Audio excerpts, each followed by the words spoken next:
because as we have talked about, his heart, his eyes, his ears, the way that we see things, the way that we hear things, our perception of the world will be really affected in a positive way if we see things the same way Jesus did. And I think if we use our hands, the hands are an amazing thing. I'm trying to recheck facts on some of these. Last one of the ones I borrowed from somewhere maybe wasn't as accurate, and so hopefully this is more so. The human hand contains 3 main nerves, 2 major arteries, 27 different bones, 34 muscles, 48 nerves, and 123 ligaments in the hand. More of the body is devoted to controlling the hands than any other part of the body. 1/4 of the motor cortex of the brain is dedicated to just doing this. And when we do that, the immediacy, we take that for granted, the ability to this. And one of the more phenomenal moments, and I hope Pam forgives me for sharing this because I'm digressing a little bit. Go back. Was I remember the first time Dr. Pat came in to discuss with us Caleb's lung surgery. And I thought, I learned way too much, way more on the journey and through the years with various individuals. I did stay at a Holiday Inn Express last night. There are times I've heard so many medical terms, and you get dangerous when you start thinking you know things, Well, Dr. Pat walked in, and he explained Caleb's surgery. And of course, this was the exploratory surgery for the tumors that were in his lungs. And I hate to bring back a bad memory for Brett as well about lungs.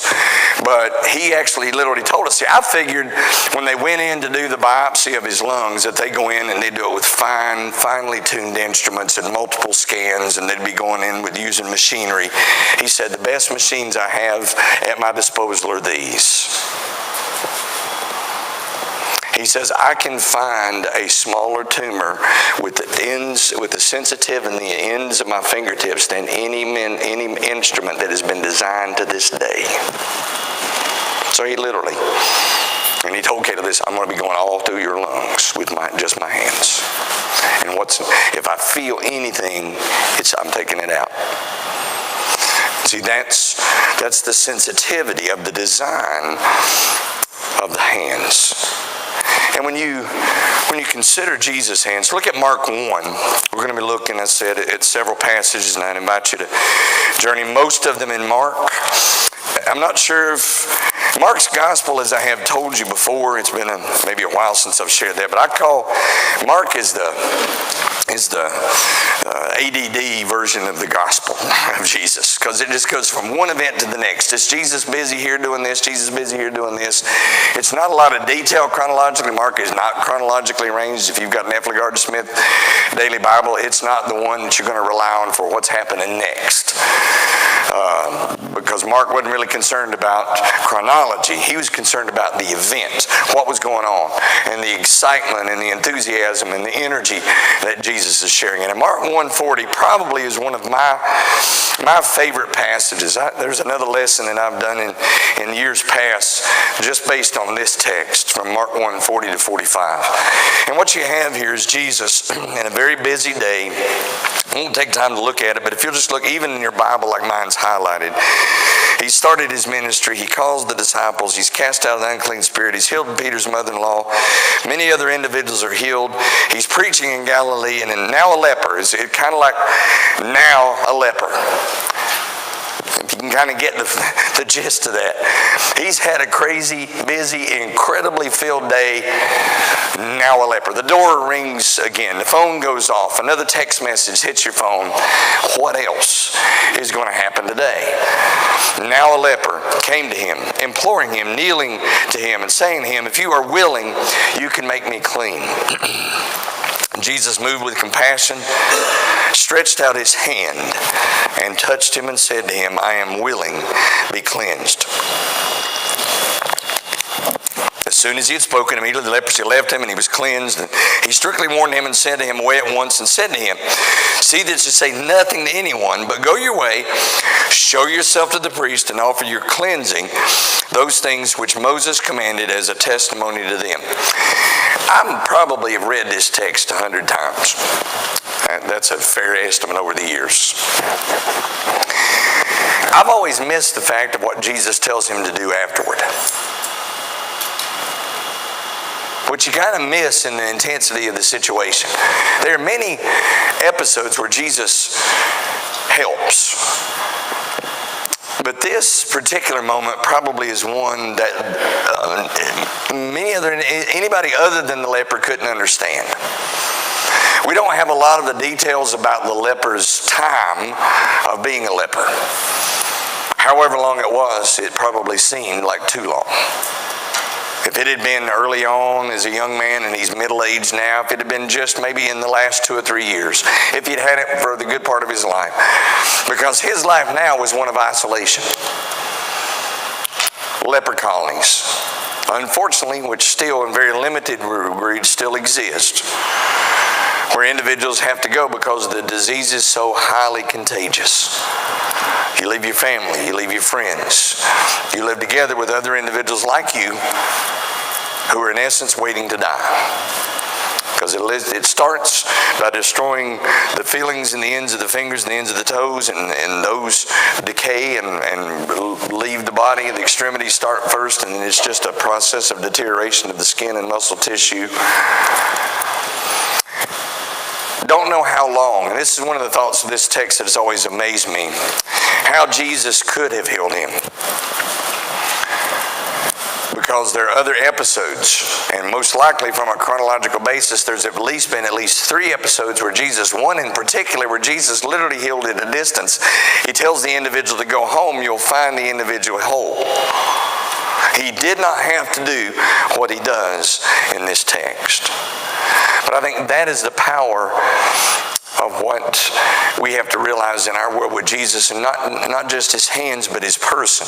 Jesus was not afraid to do something that other individuals weren't willing to do. Jesus didn't touch the leper to shock people. At one point, in fact, I probably have even said before in sharing this particular story, I probably could see Peter's expression going, "What are you doing?" Because in the Levitical code, if you touch a leper, you're in isolation at least for minimum for a week, away from everybody. And that's what happens here at the end. When Jesus tells the leper to go to the priest has to look at his hands or whatever area is affected by the leprosy. He's got to come back in a week and make sure that the spots have not grown or if they're gone. If they're grown, if they start to appear, then you're moved immediately into isolation away from everyone. And I can just, as I said, one time I said before, I could just see Peter and the apostles going, we've got so many places to be, so many people. You can't be around anybody now because look what you've done. Jesus didn't do that. I think he touched the leper. Text doesn't say, I'm making some assumptions here. Touch is a powerful, powerful way to show concern. And it is none telling how long it's been since anyone had touched this leper. Because everybody else looked at him with fear in their eyes. You're contagious. I don't want to be near you. I don't want to be like you. And so I'm going to keep you at a distance. I think this is one of those moments. Now, I don't know that I can prove this, but I'm going to throw it out for your conjecture. I'm saying that up front to make sure you hear I'm not making this as a declarative statement. But I really believe that there are moments in Jesus' ministry where he experiences the emotions, the pain, the very nature.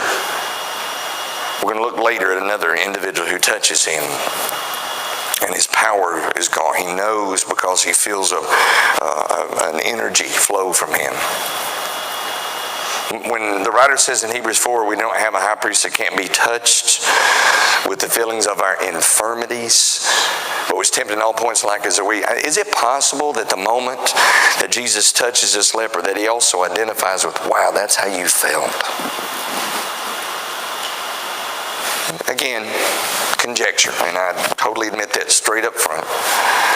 But there is an identification process happens anytime we touch someone. When we reach out and we take the risk, and that's exactly what this was. Because if Jesus was not who he claimed to be, this is just one man touching another man, and all of a sudden ending up at the high priest and being quarantined for an entire week, maybe for the rest of his life. But instead, You have a person who's willing to say, I know what you need more than you do, and I'm willing to risk getting involved with you. I could stop right now and ask you in your mind, is there a person that you know that feels that way? Isolated. Nobody cares about me. Nobody's approaching me. Nobody's touching me. That you need to touch this week. That you need to risk. That you need to reach out. I have to be really careful because I know of some situations even going on where folks are doing that. And reaching out to people who are hurting and putting themselves at risk, taking advantage of their time. Yeah, that's Jesus' hands, knowing that he has a desire to help, and in the way he reaches out and touches individuals. Go to Mark chapter 5, 2 pages over in my Bible, actually 3, about verse 24.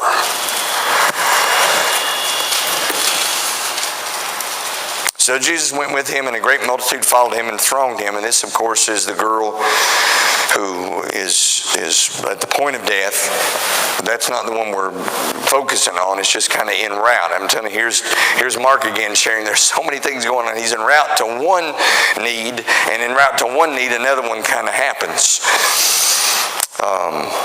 Now a certain woman had a flow of blood for 12 years, had suffered many things from many physicians. She had spent all that she had and was no better, but rather grew worse. I mean, you can read that in today's world, and there are people that they're there. I mean, every doctor they can imagine, they've been through every kind of test you can figure out.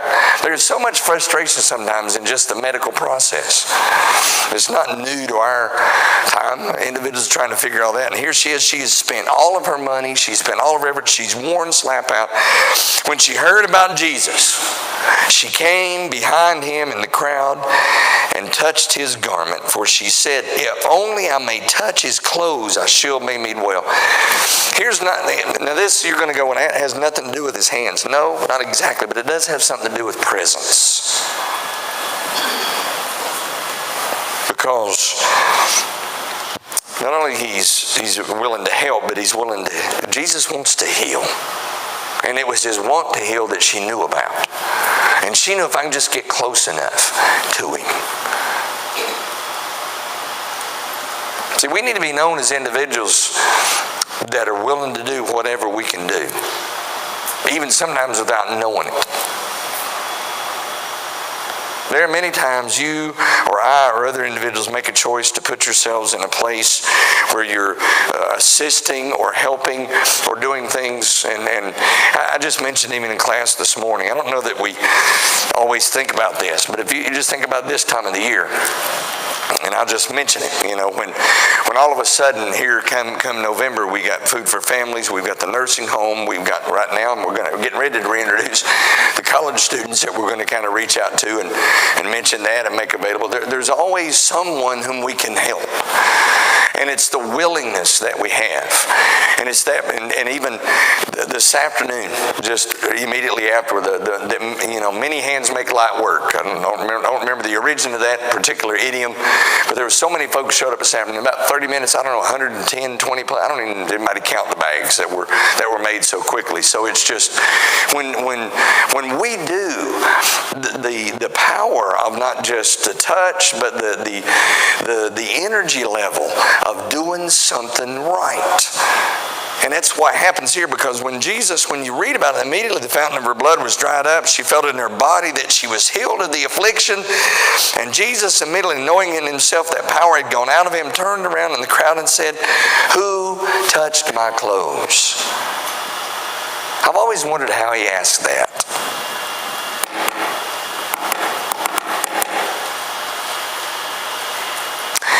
I don't think it was, who touched my clothes? I don't think that was it. Who touched my clothes? Because we know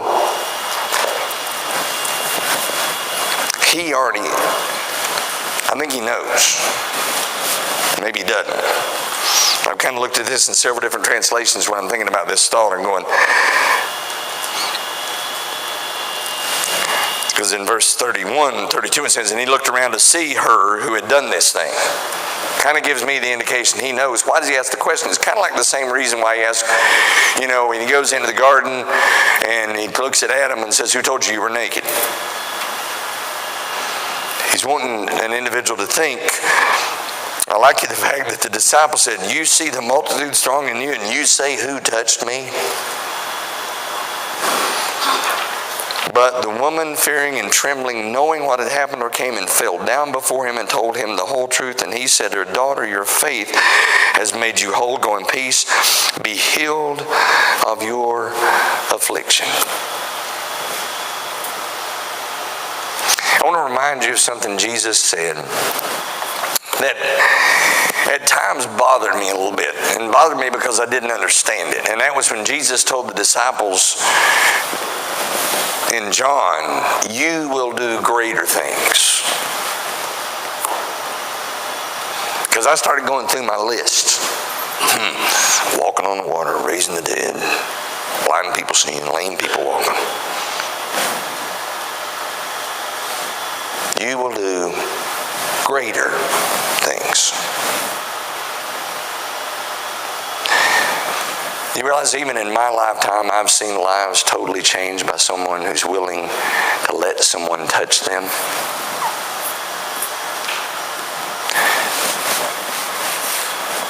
To allow someone inside their space to get in there where the need really is and see, the only way that happens is we got to get past the facade of, how are you? I'm fine. Because you got to admit, there are moments we lie through our teeth. Because that's the courteous response. That's the, how are you doing today? Everything's great. When in reality it's not. And if there is not a place and there aren't people where we can be ourselves, and that means be our worst part of ourselves, and be willing to say, okay, yeah, here's where I'm at, and I'm just not doing real well today. Because see, what happens next is you got to make a choice. Well, I ask, now what am I going to do?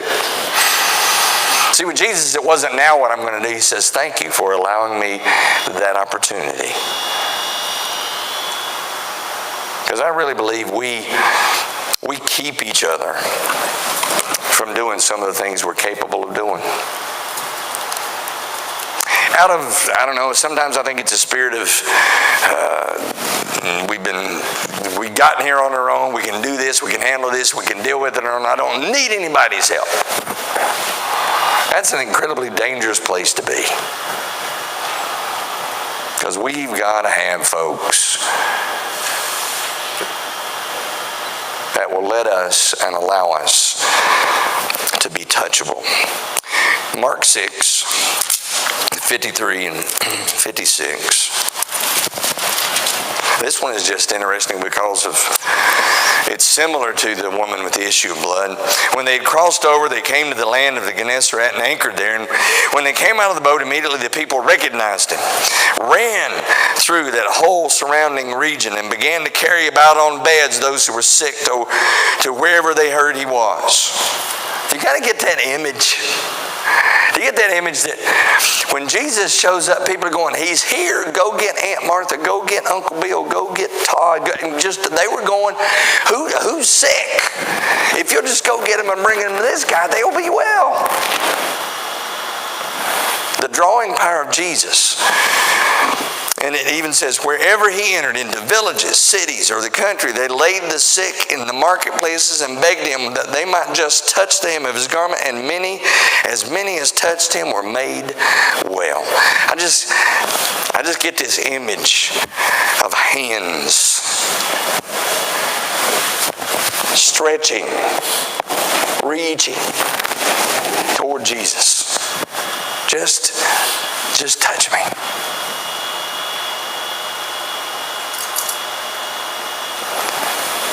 If we're going to be his hands, then they're going to want to have, we've got to be individuals that have that same kind of willingness, that same kind of outreach. There's another episode that's unique about this, and I'll finish with it and we'll transition. In Luke 22, 47 through 51.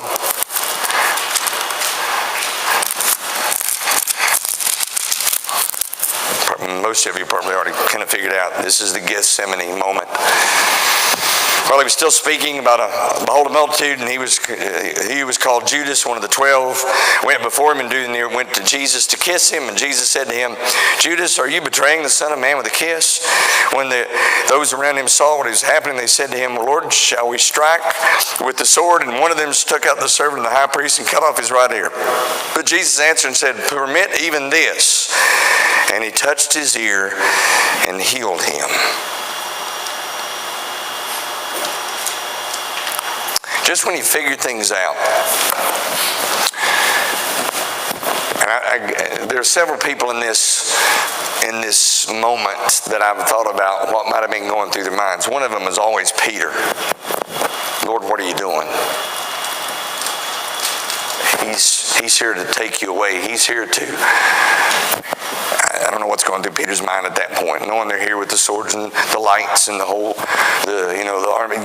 Why are you doing this? You're not supposed to let this happen. I wondered about the servant of the high priest. I almost died. I just got this feeling he's not going, wow, just an ear, just a flesh wound. I think I almost died. And this man that we're here to take has reattached my ear. I wonder how many times after the trial, the crucifixion, and then the resurrection. See, here's a person I'd like to know how many times he gets up and goes, I wonder if he was really, he must have been who he claimed to be. Because of the way he touched me. There's a final one I want to look at. There's several others we could have looked at. But it's in John 20.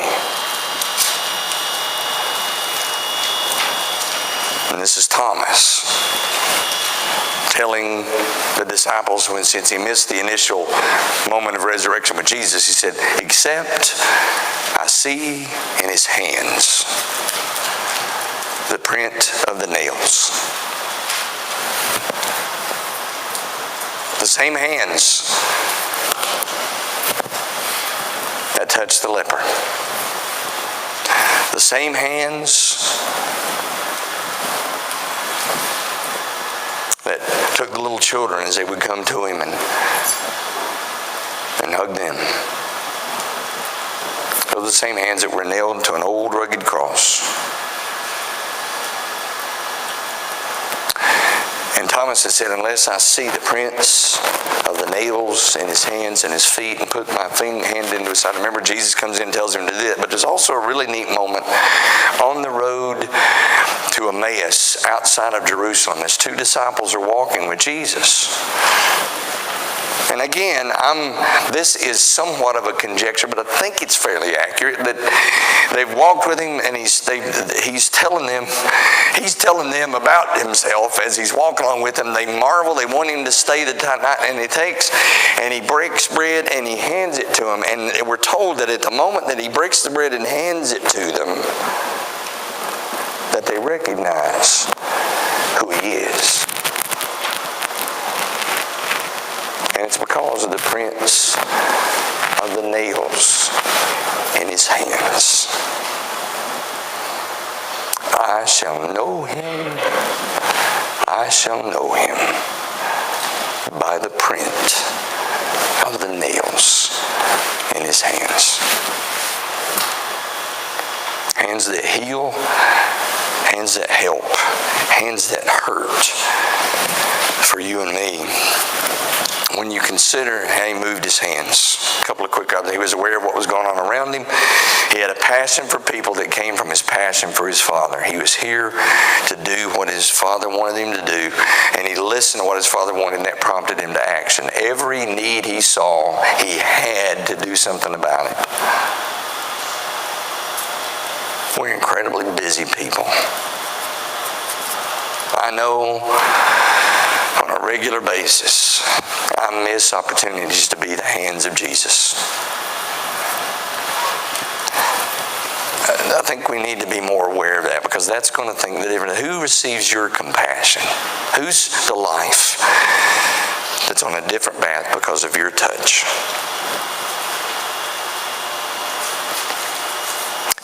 If you can't think of someone, I know you know someone. As you look back through your week, who did you help? Why did you help them? How have your hands been used for God's glory? And how will He use your hands this week? See, because you could ask yourself, you say, wow, all those tendons and muscles and ligaments and the fine nerve endings, but they're God's. Jesus said, I've left you to do those things that you need to do for me. I started not to share it because one of my favorite songs, of course, it reminded me of my dad. And some of you go, oh, I know which one. Daddy's Hands by Holly Dunn. I remember Daddy's hands folded silently in prayer and reaching out to hold me when I had a nightmare. He could read quite a story in the callous and lines. Years of work and worry had left their mark behind. I remember Daddy's hands held my mama tight and patted my back for something done right.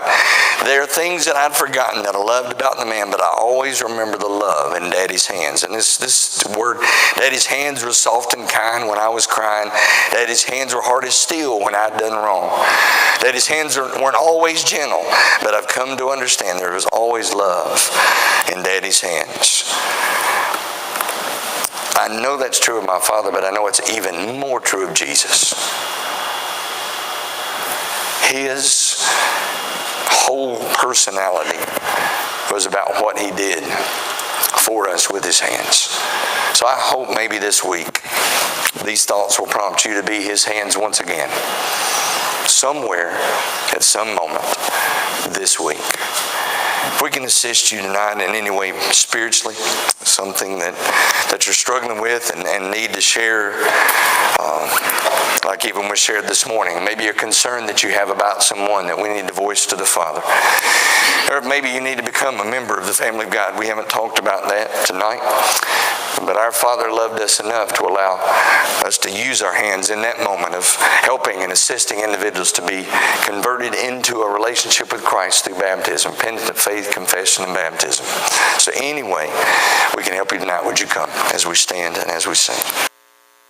The great physician.